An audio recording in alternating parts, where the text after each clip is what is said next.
Hello everybody, July 9th, 2018. Old messages, 246, July 12th, 2011, if you want to look up and follow along. And then 247, July 15th, 2011. And then one brief thing mentioned in the Bible. And this one is like the one I just posted, recently posted, my soul speaking out and then gets replied.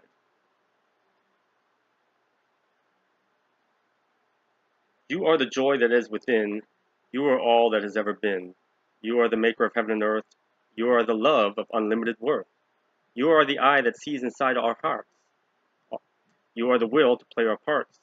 In your infinite and timeless plan, save what is good in earthly man. I came here at your request, partly to pass my final test, and to fulfill your need, help stave off the spiritual bleed. So many lost to the fruitless wanderings, chasing after things, foolish squanderings. Earthly anchors for the dying souls, hoping to fill their inner holes. Seeking without for answers to things which are out of view. Ecclesiastes was dead on the mark. All lost sight of inner spark. Again, read Ecclesiastes. I'm told the answer lies in Ecclesiastes to a number of things. Vanity of vanities, mankind's demise, so much hidden from sightless eyes of the blinded. Seek within to find what's there, treasures of heaven beyond compare. What did Jesus say? The kingdom of heaven is inside you all.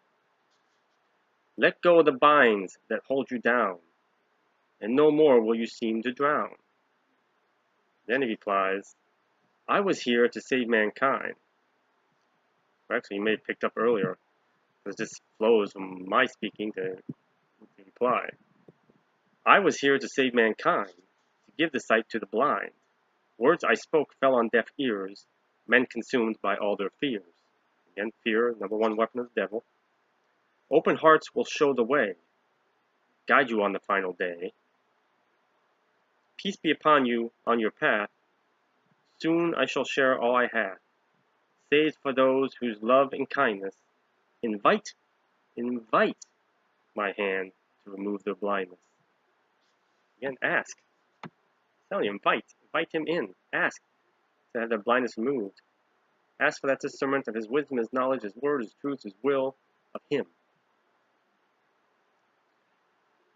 Okay, from step 247 from July 15th, 2011. Come to me, he said, before the cross on which he bled.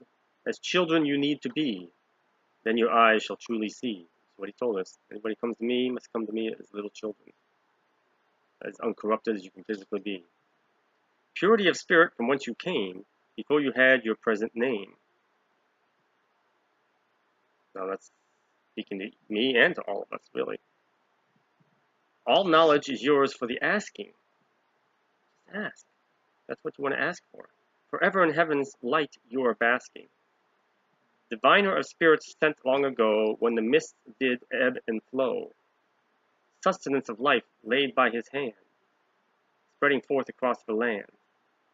Eons of time pass by so fast, futures fading quickly to the past. So much more lies ahead, no more living, no more dead. Spirits soar here and beyond, further stars and celestial pond. Mysteries unveiled, all clouds dispersed. Angelic chords, C-H-O-R-D-S, like musical chords. The world is submersed. Many are lost, many are saved. Do not follow the spiritually depraved.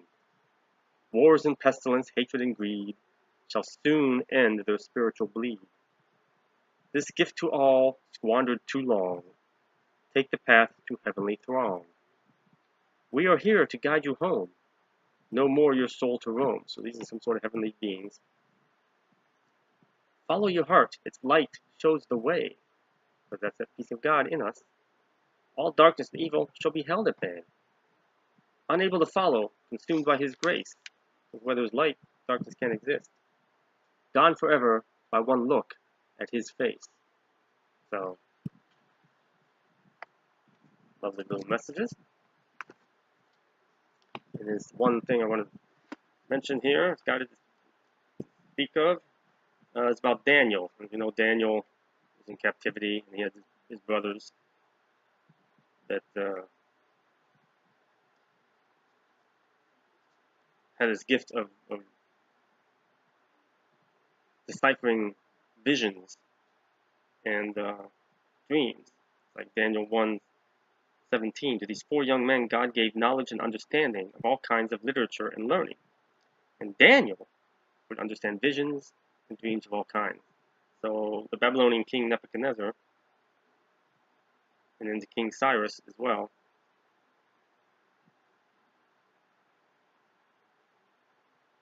he was called upon to decipher a dream. So he had that ability. So I and others in the world can decipher dreams, some better than others. So anybody ever has a question out there about a dream, or if you had a vision, waking dream, I'm here, ask, and I'll try to decipher it. Or if you know somebody is spiritual nature, I'm not talking about mediums. I'm not talking about, you know, all the fake ones out there. People that really are close to God, connected to God, can decipher dreams.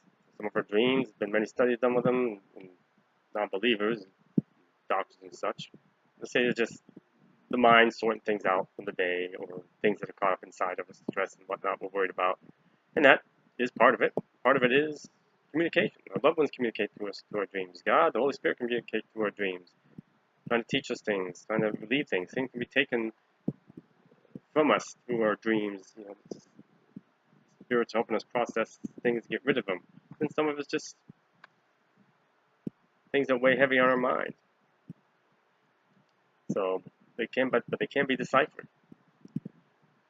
And whether you believe, accept what your explanation is given, it's entirely up to you. Again, everything's free will. You're not forced to accept anything. It's your choice. So, but they do, many of them have meaning. So don't be afraid to share them. Write them down. I know, because they dissipate fast. Some of them are very vivid, very lifelike. Some of them are not. Whether bad or good, write them down as soon as you can. And share them when you're ready to share them. And might get some meaning. Might get some resolution to something in your mind and your heart. So that's what I was led to speak of briefly. And as always, hope these helped in some way, shape, or form, or at least planted some seeds within you that will bear fruit later on. So have a good day, evening, sleep well, peace of Christ, God bless.